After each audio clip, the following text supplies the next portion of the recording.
Hello and welcome to the first precap of Division 5G in Season 13 in GMan. I'm going to try and keep this a relatively short video, so I'll just jump straight into it with the first team. So, Testudines, it's an Amazon team, which I think they did fairly well in Greenhorn. Yep, 3-0-1, and we've got plus strength blitzer, mighty blow blitzer, and 2 block line woman. And the normal sort of 3 rerolls, 1 APO. Pretty good start. Maybe would have liked to see another couple of blitzer levels, but the ones they've got so far, plus strength, obviously great. Mighty blow, pretty useful as well. And then 2 block line women is pretty standard. Maybe one of them could have gone wrestle, but you probably at this point you just want to get block all the time so you can kill everyone else because they haven't got that much block, seeing as these are all relatively fresh teams. So yeah, that's the Amazon team. Starting off, they got 90k in the bank. They can maybe buy another lineman or a thrower or another catcher, but 12 people is probably enough for the moment. You don't want to increase your bank too much, because people will start getting wizards and bribes and things, and then your players can die. So that's a nice looking Amazon team. And then moving on to the Gorgoth All Greys, coached by Gunnerside. I don't think you need to lose self-respect to play Chorfs. They're a lovely team. This team has already played a game because I started the precap a little bit late, and during that game, a Bull Centaur died. Now they were a block Bull Centaur, so that's not a great start to the season. But on the plus side, they did get block on the other Bull Centaur. One of these Chorf blockers got Mighty Blow, I'm not sure which one, and the Dodge Hobgoblin got block, which is also pretty nice. So if the Bull Centaur had lived, this would have been a really nice team. Unfortunately, he didn't, and there isn't enough money to rebuy the Bull Centaur, so that's going to be a pain in week 2. But we'll have to live with that at the moment. Also, I'm a bit surprised at Mighty Blow on everyone. I think Mighty Blow first person is definitely good. Maybe the second person goes guard. I think definitely by the third one, you should probably get a guard. Because although it's nice to kill things with Mighty Blow, you also kind of need guard a bit to be able to set up those 2 die blocks. But otherwise, pretty nice team. And the one good side of taking Mighty Blow first is if anyone rolls Claw, then they'll already have Claw Mighty Blow. It does get annoying when you've got a guard guy who then rolls Claw and he hasn't got Mighty Blow yet, because that is quite a long time to get to Mighty Blow. Also got pretty good SPP. Like this Mighty Blow guy, if he gets MVP, could get another level. These guys are both MVP targets, which is nice. But yeah, again, not so great about the Bull Centaur. But they've got a nice Hobgoblin to start carrying with. Probably wants to get Sure Hands or something next. So they were 3-2-0. One of those draws was in the game that they played already in week 1. So 3-1-0, another great record in the Greenhorn. And it would have been an amazing team if that Bull Centaur hadn't died. Still pretty good, but not amazing. Then we've got Frankfurt Fumblers, a halfling team, who are probably going to have a bad time in this division with Wood Elves, Dark Elves. They're both going to be able to have a good time against the halflings. Chorfs are going to have a good time against the halflings. Amazons are probably also going to have a good time because halflings can't knock down Amazon line women very easily. Nurgle, Necro, and Undead. Well, Undead's probably going to have a good time against halflings, but Nurgle and Necromantic, they might have a decent shot. I mean, and with a chef and like deep root and things, you've always got a chance. So, unsurprisingly, as it's a halfling team, you're not going to have such a great record in Greenhorn. They did get 1 win, which is pretty good. 3 rerolls. No Apothecary yet. They might pick that up before their first game. Although you never really want to Apothecary a halfling. Like you might want to get a block one. Or Hail Mary, because that's a double as well. You probably just want to make sure your trees don't die, because they are pretty important. The rest are all not that great. Plenty of flings though. So when they do inevitably get KO'd and die, you still have pretty much a full team. Grab on the tree man. It's great. Good skill. So with halflings, you could get guard, but to be honest, you're not going to be blocking that much with your flings. So guard isn't that going to be that great. Grab is really nice for when he has rooted, and he can keep people close to you. Block, obviously, nice on a halfling. Hail Mary pass, that's interesting. I'm pretty sure that's a double, because I'm pretty sure flings wouldn't get passing access, because otherwise they just take leader and they'd have a free reroll, which no one does. So they must be a double. Hail Mary pass is interesting. It is quite a nice play to just have this guy standing in the back, collect the ball, and then run all of the rest of your flings forward. That's quite a fun play, because if you get enough of your flings forward and your opponent commits enough to try and get towards this Hail Mary guy, then it can be the point where it doesn't really matter if it didn't actually get caught by anyone. You've got enough players to secure it the next turn. It's quite fun. But yeah, Hail Mary pass is a fun pick, but then it's a fun team. You've got to have fun with halflings. Otherwise, your soul just gets crushed. So, probably a good punching bag for everyone else. But hopefully, Drunken can have some fun with his halflings too. Or her halflings. Next up is FC Armenstein. So this is another team which has played a match. So there were 2 matches played, both being draws. And this is a Nurgle team. And so I believe... So 1-3-1, pretty standard for Nurgle. I mean, they're not great to start off with. So 3 draws is not that surprising. So one of those draws, so they were 1-2-1 in Greenhorn, which is alright. I think this Pestigor Mandalo was bought after the first game in week 1, and this Pestigor I think got a level up. Oh no, I'm not wrong about that. One of the warriors got a level up, if I'm reading this right. Yes, so the warrior got dodge. Interesting first choice for a Nurgle warrior. I mean, eventually, having a block, dodge, guard, stand firm, Nurgle warrior is amazing. That's a great word block. They can be very annoying, especially with foul appearance. But the first skill, maybe dodge is going to be a bit annoying, because what you really, really want block on your Nurgle warriors, because you want to be able to do reliable blocks with them, and then they get more SPP.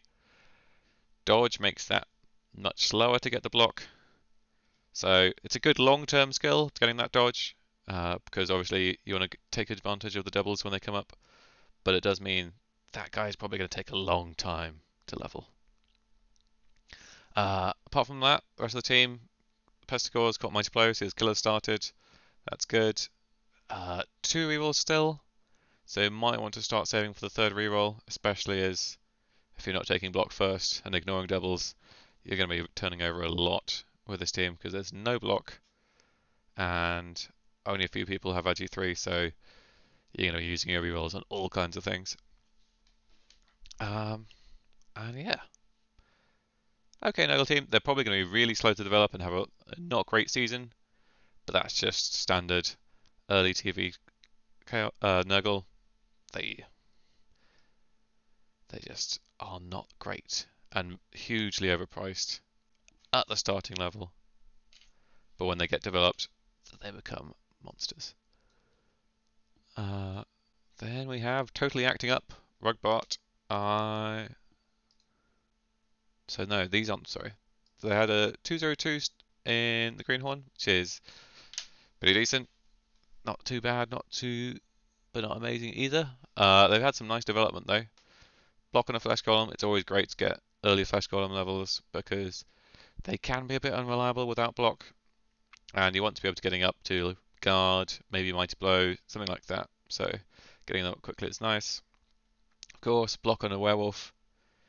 You need to get your werewolves going, get those stats and doubles so they can become really scary pieces. And TP on a zombie, pretty standard. They got 70k, they could buy another ghoul, but I think at that point you probably got too many players. You'd have to get rid of a zombie because you're already at 13 people. So they might get a ghoul, but I'd probably save it in case something dies, because eventually something will die. And then we have Wood Elves, the first elf team. A fistful of zeros. I'm not quite sure what that team theme is for. Maybe it's a reference to something. But look at that. Strength 4 War Dancer. That is something that everyone else in this division will hate to see. Are these another team that have played their game? No.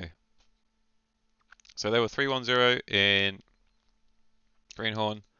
Great start. Great levels with a flush strength. The going sidestep first is an interesting choice. It's not something you see. Normally, you tend to see either a strip ball or a tackle first skill. But sidestep can be good. It can be very annoying to deal against sidestep. And plus strength, sidestep will be even more annoying to deal with. But it does make it so that your war dancers, it's going to take a while before they're actually good at sacking the ball and like leaping into a cage. Which, depending on your playstyle, may not be a bad thing. You may not want to leap into the cage too much, and then the sidestep is a great skill for that. 3 dodge, pretty standard. You might want to see, so I quite like to take 1 or 2 early block or wrestle, just because on the line, when it's your turn to have your drive, it's nice to have a couple of people who can make reliable blocks on the line. But dodge is also pretty standard. Like it's either block, wrestle, or dodge as your first skill. Maybe someone wants to take kick, or if you get doubles. 3 rerolls, that's great. 1 and the Apo. So at this point, they probably want to start saving up for either catchers or throwers. No, not throwers. 1 thrower. There's not really a need for a second thrower. Or a tree. There's not a huge amount of point in buying up linemen because they'll probably just die, and it's not like loner linemen are fine. But yeah, this is definitely a team to look out for with that plus strength war dancer, because that could be a complete nightmare for everyone. Then we have Shikar, Ghoul Bears, an undead team. So it looks like they went for the standard 2 mummies, 2 whites, 3 ghouls, and the rest whatever. They've got plenty of money, so they could buy the 4th ghoul, but you might want to get a few more ghoul levels before you do that. It's kind of up to you. Guard mummy, pretty standard. 2 mighty blows on the whites. You might have wanted to go on guard first on one of them, but it's not really that necessary, and it is nice to have the mighty blows just to get them to level quicker, because then you can get to a guard or a tackle or a piling on, depending on things. I think so. This is they have played a game. So they were 2-1-1 in Greenhorn, which is pretty decent, and they've drawn the first game and got this ghoul level. But interesting to see what that is. Probably, if it's not a stat or a double, probably block is your first ghoul level, just because it's nice and reliable. Maybe wrestle, and it maybe sure hands, but there isn't really any strip ball because the Wood Elves don't have strip ball, so I would say probably block or wrestle. It's a nice skill to start on. And yeah, pretty decent. As soon as these whites start getting more skills, then it's going to be a really painful team to deal with. And that mummy was also getting quite close to a level, so that'll be another card, which is nice. And then finally, we have Trunkhead's Damn Yankees, a Dark Elf team, which have got some really nice level ups here as well. Plus Strength Blitzer, pretty amazing. What can I say? Mighty Blow Blitzer, also pretty good. Like, you want to have at least 1 Mighty Blow player. And having on a Blitzer is great because he's already got block. Getting quite close to getting a second skill, which will probably be tackle, but you might want to go dodge first. They've also already got their 3rd reroll, which is nice. And so they didn't have a great start in Greenhorn because they must have had a draw already. Because that was the week 1. All the games that have already been played have been draws, and the other 4 games are in Greenhorn. So they didn't have a great game in start in Greenhorn, but they did. I mean, it doesn't really matter what your record was in Greenhorn when you get the skills like these, because that's really what you want in the Greenhorn is to get development, and this is some pretty nice development. The only thing is a few linemen have died, but you're elves, you don't really care. Who cares about linemen? So let's have a look at the matchups for this week. As I was saying, there have been 2 draws already. So what we've got left is the Testudines versus the Frankfurt. So that's Amazons versus Halflings.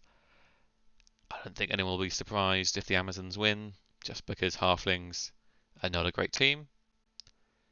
But who knows, Halflings could pull it out of the bag. And then Totally Acting Up versus a Fistful of Zeros. So that's Wood Elves versus Necromantic. That'll be an interesting one. The Necromantic have got a good start. They've got plenty of block. But with the plus strength War Dancer, it's going to be pretty hard to stop that guy.